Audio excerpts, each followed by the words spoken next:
Pour cette 8e édition de l'Expo Béton qui est organisée au centre financier de Kinshasa, l'Agence congolaise des grands travaux est bien présente à travers un stand d'exposition de son matériel de production d'études et sa participation au panel Kinshasa Mégalopole Horizon 2050, quelles infrastructures et mobilités adaptées. Son directeur en charge des projets en partenariat public-privé, l'ingénieur Blaise Koumba Choukoulou, représentant son directeur général Nico Nzaou, en mission de service en République populaire de Chine, a pris la parole pour entretenir l'assistance sur l'impact des grands projets d'infrastructure et d'équipement. D'entrée de jeu, l'ingénieur Blaise Koumba a indiqué à l'assistance que la population de la capitale, Kinshasa, est passée de 400 000 habitants en 1960 à 17 millions en 2023.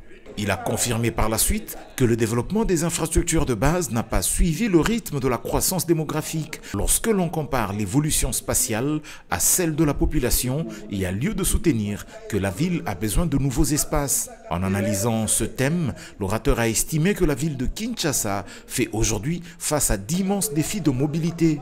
Voilà pourquoi il faut repenser la politique des infrastructures et équipements pour Kinshasa, la mégalopole à l'horizon 2050. Blaise Koumba, qui s'appuie sur la pensée du professeur Kanene de la faculté polytechnique de l'université de Kinshasa, selon laquelle on ne bâtit pas une ville avec des villas, ni un système de transport avec des véhicules individuels, d'où la nécessité de grands projets d'infrastructure et d'équipement.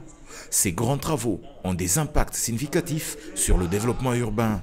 Il s'agit par exemple de la croissance économique portée par les projets d'infrastructures tels que les routes, les ponts, les réseaux des transports, l'inclusion sociale, l'éducation et la santé, l'amélioration de la qualité de vie, la réduction des émissions CO2 et l'aménagement urbain. À titre d'illustration comme grand projet, l'orateur a présenté le projet de construction des rocades de la ville de Kinshasa. Les études de ce projet réalisées en 2014 par les ingénieurs de l'Agence congolaise des grands travaux se voient aujourd'hui appliquées sur terrain.